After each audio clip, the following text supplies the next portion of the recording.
Sa kaibuturan ng puso ng mga kabataan, alam nila na sa kabila ng kahirapan, pwede pa rin na magkaroon sila ng magandang kinabukasan. Kaya nga nagsusumikap sila na ang tanging daladala ay panalangin at pangarap lamang. Hindi po mayaman ang aking mga magulang. Ipinanganak at lumaki nga ako sa Tondo. Ngunit ang mga pangarap ko ang nagdala sa akin sa kolehiyo. Ang totoo, hindi ko nga alam na merong eskwelahan na ang pangalan ay Ateneo. Nagkataon lang na niyaya ako ng aking kaibigan na mag-apply sa mga universidad.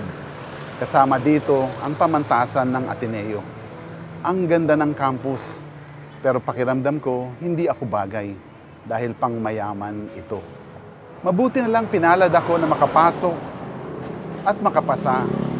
At mabuti na rin lang na pagpasok mo pala sa silid-aralan, pare-pareho lamang lahat. Hindi nito sinisino kung ano ang iyong apelido.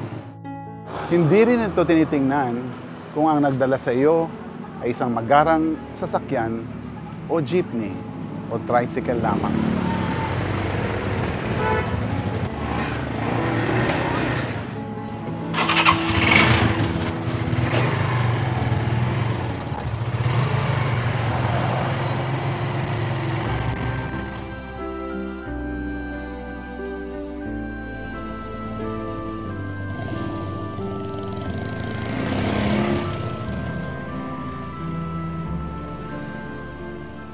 Ang bahay po namin ay may 120 kilometro ang layo mula sa sibilisasyon.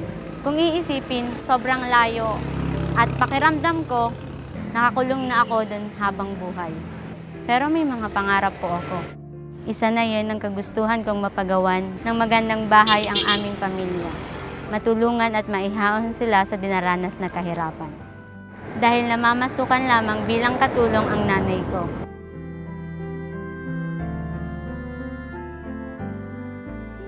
Joy! Nanay Dede! Bakit po?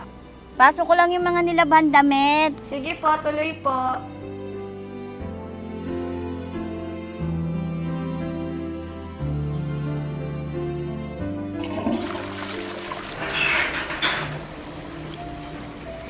Kayo po pala yan, Nanay Dedes. Pwede po pakisuya pagkatapos niyo po dyan, pakilinis po ng CR. Ikaw talaga, inutusan mo pa si Nanay Dedes. Nanay Dedes, pasensya na po kayo sa kapatid ko, ha? Wala yun, okay lang yun. Sige. At ang tatay ko naman, kahit ano-anong pansamantalang trabaho ginagawa para lamang kumita. Architect, kamusta naman ang trabaho natin dito? Actually, sir, malapit na pong matapos. Foreman, kamusta ba itong pinapagawa natin dito sa taas? Okay ba to? Parang kailangan natin ng mas maraming tao para matapos ka agad. Ay, siya nga po pala. Kasama po yung kaibigan ko. Magandang gabi po mga boss. Baka nangangailangan pa ako kayo ng mga trabador. Sir, ano po ba ang kaya niyo pong gawin po? Kahit ano po, pwede po akong mason, pwede po akong labor. Sige po, kay engineer po. Iwan mo ang number mo kay Foreman na kung bahala sa iyo para tawagan kita. Sige po, maraming salamat po. Una na po ako sa inyo, sir. Thank you po. Sobrang hirap ng buhay. At kung di ka kikilos at magsusumikap, wala kang kakainin. Okay, anak. O tay, kayo po pala. Kararating mo lang. Opo tay. Ano po? May makakain pa tayo dyan. Wala na po tayong ulam tay. Naku po. Siya, tipla mo na lang ako ng kape, anak. Sige po. Ay tay, wala na po pala tayong asukal. Nandiyan ka na pala. Ikaw, kararating mo lang din ba? Oo. Ay, wala na daw tayong makakain. Tayo matulog na lang. Huwag ka mag-alala. Sa Makalawa, ako na may susweldo na. Nakaraos din tayo. Ito na, anak. Kaya maituturing ko sa aking sarili na kami ay kabilang sa isang kahig, isang tuka. Isang kahig, isang tuka. One scratch at the ground. to peck at a pittance of crumbs for food.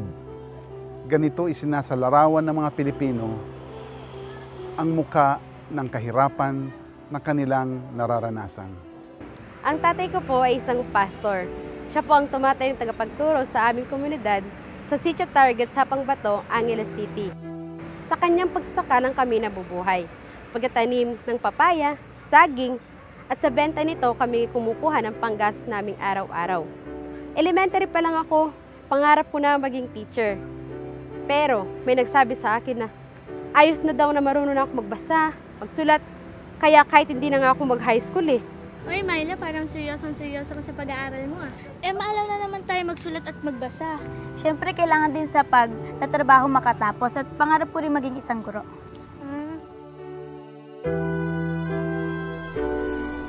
Pero hindi ko isinuko ang pangarap ko dahil hindi lang naman ito para sa akin, kundi para sa pamilya ko at sa mga taong umaasa sa akin na balang araw may katuparan.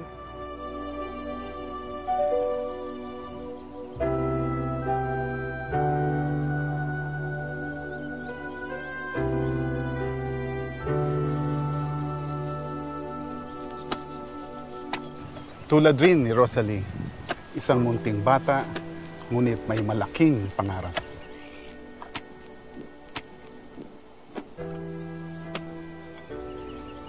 Pinangarap ko rin na maging teacher. Ang mga magulang ko ay magsasaka rin, na ang ginagawa sa araw-araw ay magtanim ng mga gulay. At pag may mga ani, kailangan namin ito dalhin sa ibang bayan para makakuha ng pera. Tay, aalis na po ako. Opo.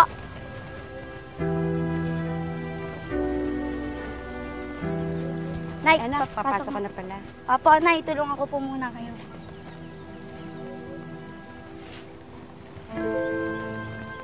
Anak, mag-iingat ka ha.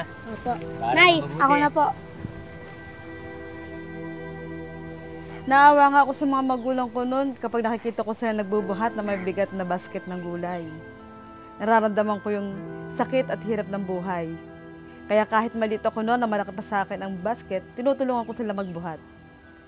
Naawa din ako sa sarili ko kasi yung luma yung mga uniform ko papunta sa school.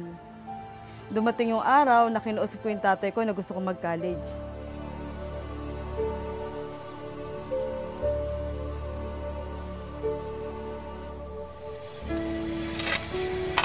Magandang araw na Inday.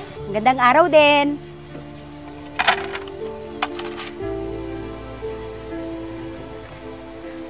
O, nandiyan ka na pala. Ang anak mo dumating si Rosalie. Hindi pa eh. Maupo ka muna at magpahinga.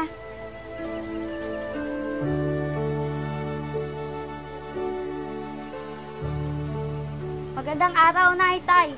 Pumano pong na. Kawang ka ng Diyos. Maupo ka na at makakain na. Opo, Nay.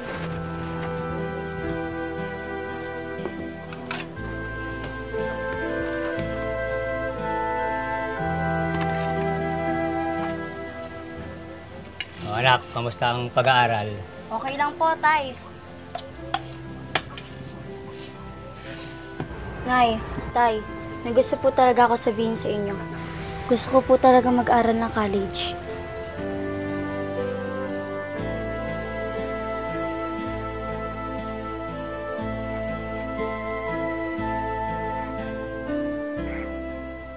Alam kong mahirap kasi marami kami magkakapatid.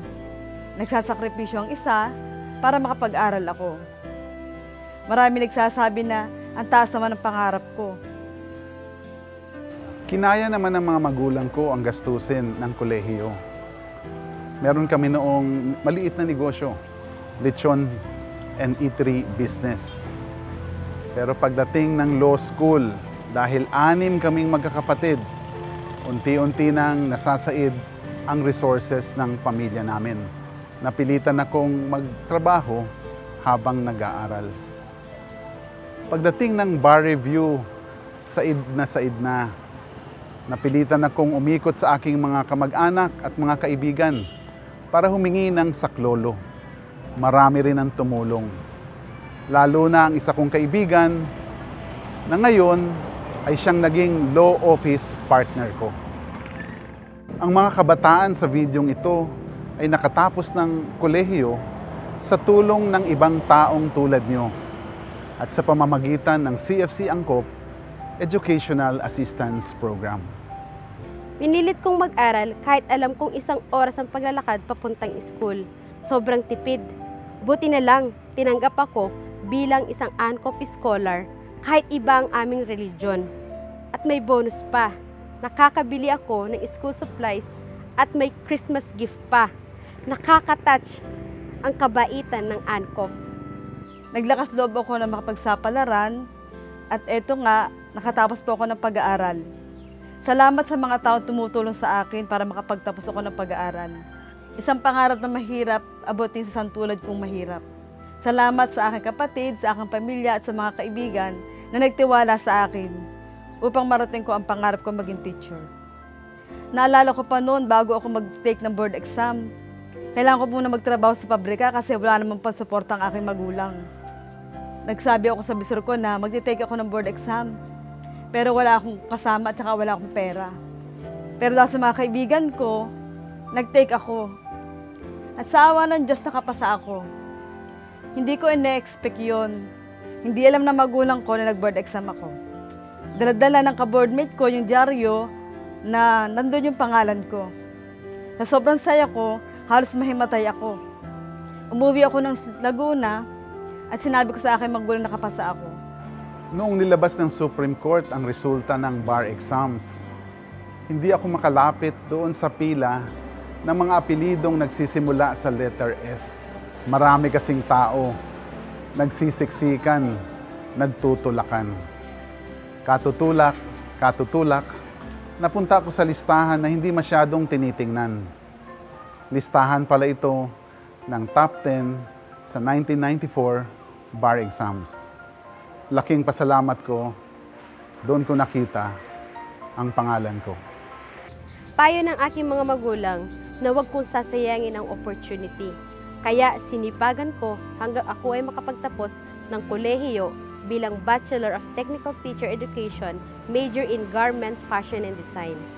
Bilang pagbabalik ng blessings, nagturo po ako sa Operational Brotherhood Pagsasarili Family Care Center dito sa Clark. Hinahatid namin ang kalidad na edukasyon sa mga batang malalayo sa Centers of Education. Tinuturuan din namin ang mga magulang na magkaroon ng livelihood upang makatugon sa pangangailangan ng kanilang mga anak. Sobrang saya nang maka-experience ng ganito. Ngayon po, nasa college na ako. Nag-aaral ng forestry. Bukod sa akin, ang aking kapatid po ay isa ding Angkop scholar.